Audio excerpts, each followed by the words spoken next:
Assalamualaikum warahmatullahi wabarakatuh. Selamat datang di kelas rumah. Kelas rumah? Oh iya. Pada sesi kedua, kita akan mengenal lebih dalam bagaimana cara kerja App Inventor, kemudian bagaimana cara membuat aplikasi melalui App Inventor, dan bagaimana cara mengaksesnya. Untuk itu kita dapat mengakses appinventor.meet.edu, dan di sini ada tombol orange. Kita klik Create Apps. Kemudian kita akan diarahkan ke AI2 appinventor.meet.edu.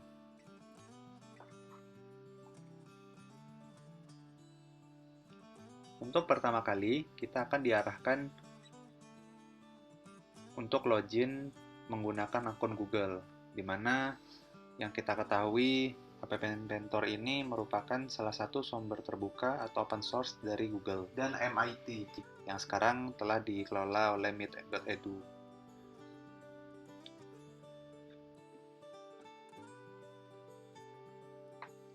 Setelah kita login, kita akan diarahkan ke halaman Terms of Service. Di sini kita bisa membacanya sampai habis. Apa saja ketentuan dan layanan yang disediakan oleh App Inventor. Kemudian kita klik tombol di bawahnya.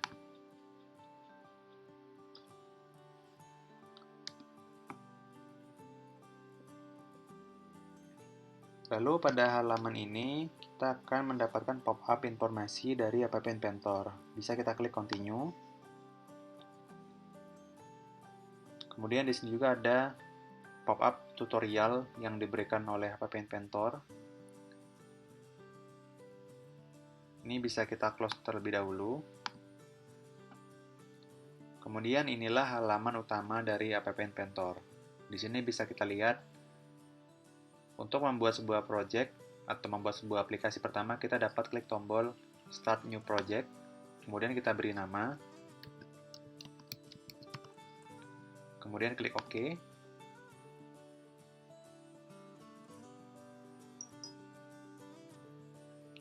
Lalu kita diarahkan ke area kerja App Inventor. Di sini kita akan mengenal satu persatu lembar kerja yang ada di App Inventor.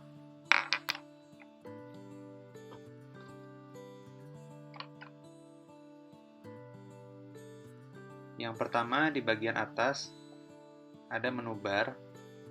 Di sini kita bisa lihat ada My Project yang berfungsi untuk mengelola project yang telah kita buat. Kemudian ada Connect. Di sini untuk mengakses aplikasi yang sedang kita buat secara live. Kemudian ada Build untuk membuat APK dari hasil aplikasi yang sudah kita buat. Ada setting juga di sini. Kemudian ada Help untuk bantuan. Sampai ke akun kita untuk logout atau sync out jika kita menggunakan komputer bersama.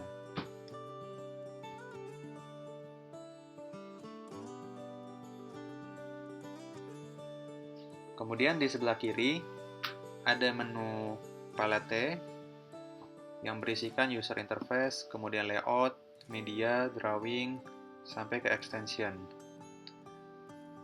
di mana berfungsi untuk kebutuhan komponen yang akan kita gunakan pada area kerja App Inventor. Di sini misalnya ada button, kemudian ada label untuk mengisi teks, kemudian ada media untuk mengisi gambar. Di sini juga ada image untuk kita upload gambar. Lalu yang ketiga di sini ada viewer. Disinilah tempat area kerja kita untuk membuat layout yang sesuai dengan kita inginkan. Misalnya di sini kita tambahkan button, bisa kita tarik di sini. Nah, di sini kita bisa lihat langsung secara live aplikasi yang akan kita buat.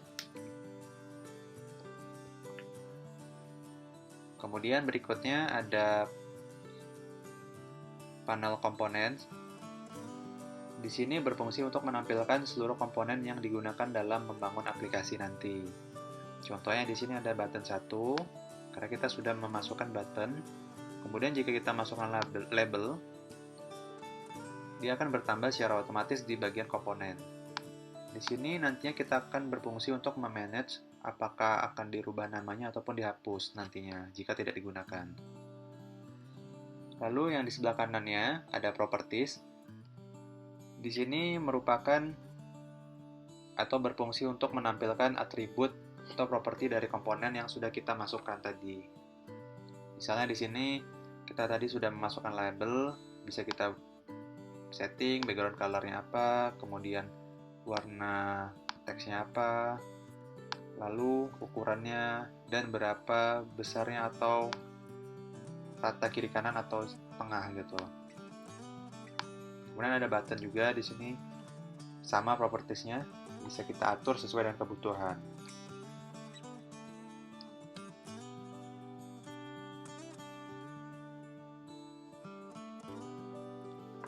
Kemudian berikutnya ada blok di sini, bisa kita klik tombol blok yang ada di kanan. Panel blok ini di sebelah kiri, kita bisa artikan sebuah tempat yang berisikan blok-blok kode yang sudah disediakan oleh PPN Pentor untuk membangun aplikasi yang akan kita buat. Contohnya, kita tadi sudah memasukkan label dan button.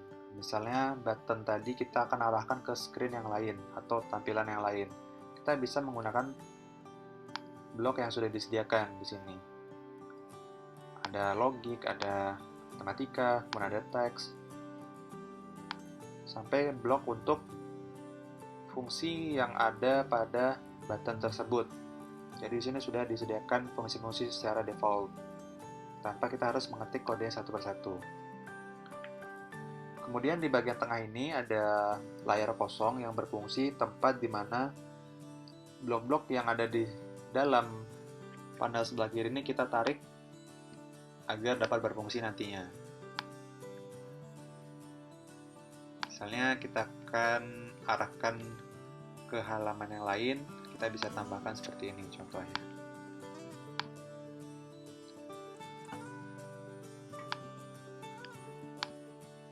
Jangan lupa untuk subscribe channel Kelas Rumah melalui link bit.ly/kelasrumahyt. Wassalamualaikum warahmatullahi wabarakatuh.